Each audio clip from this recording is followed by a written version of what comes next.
हे ऊनासाठीच केलं होतं आम्ही, पण त्याचा पावसाळ्यात पण फायदा जास्त झाला. मॅट मागं सरतं गायींच्या नक्कीने, ह्याच्यातून 1 इंचभर सुद्धा मॅट सरणार नाही मागं. आणि पट्टी ह्यासाठी लावली की जेणेकरून गायींच्या डोळ्याला तार लागू नये किंवा काय लागू नये, त्यासाठी वापरलेली आहे पट्टी. म्हणजे मुक्त संचार करताना पहिल्यांदा आम्हाला वाटायचं बरं का नको कराय गाय मारतील एकमेकांना. आणि 0 मेंटेनन्स पहिली गोष्ट म्हणजे मेंटेनन्स कसलाही नाही. 30 बॅगा भरल्या काही सुद्धा प्रॉब्लेम नाही. 30 बॅगा ह्याच्यावरती भरल्या होत्या एका दिवसात. हे असा उभा आहे 50 फूट आणि असा 28 फूट आहे. आणि ज्यावेळेस कुंड्या बनवल्या असत्या तर ते पाण्याचं म्हणजे टेन्शन राहिलं नसतं.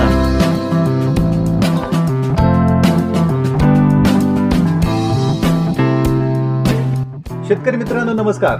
शेतकरी मित्रांनो, आज यशोगाथा या कार्यक्रमात आपण जाणून घेणार आहोत बरड परिसरातील तालुका फलटण जिल्हा सातारा येथील दिनेश मनोहर लंगुटे यांचा दुग्ध व्यवसाय. यांच्याकडे 14 गायी आहेत आणि जवळजवळ दिवसाचं 140 लिटर दूध जातंय कलेक्शन यांचं. 1.5 लाख रुपये यांना महिन्याचा पगार येतो. खर्च वजा जाता त्यांना 70,000 रुपये निव्वळ फायदा मिळतो. हा व्यवसाय करत असताना त्यांनी या गोठ्याचं स्ट्रक्चर कसं केलं, यामध्ये काय त्यांना चुका वाटतात का, अजून काय सुधारणा असायला पाहिजे, किंवा एखादा जर नवीन नौका दुग्ध व्यावसायिक असेल त्याला जर असा पद्धतीचा गोठा उभा करायचा असेल तर त्यांनी कोणती काळजी घ्यावी याबद्दल आज त्यांच्याकडून आपण जाणून घेऊया.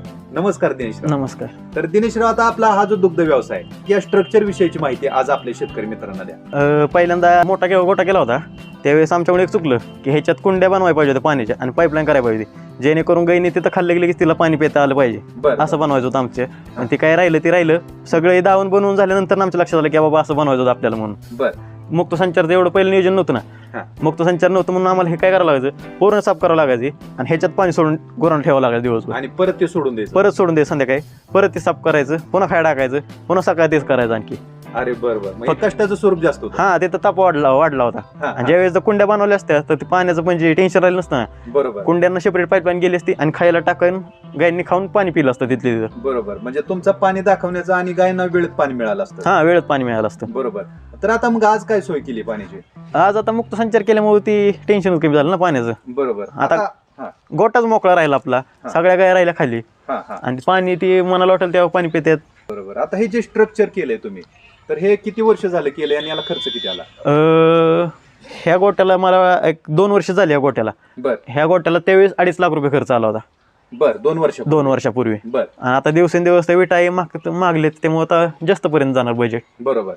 आता हे कसं स्ट्रक्चर केलं तुम्ही? आमच्या डोक्यात म्हणजे कसं आलं, हे तर बोज नसते ठेवली, रोड ठेवला, कारण जाताना खाया टाकायला काय ताप होत नाही किंवा गाई मारायचं काय टेन्शन नाही. आणि हे जर नसतं तर गायींच्या हेकडून जाऊन हे खाय टाकावं लागलं असतं आणि ते गायींनी पाय तोडवायचं हे टेन्शन वाढलं असतं जास्त. किंवा अंगावरती उडी मारणे किंवा एखादी गाय मारके ती गाय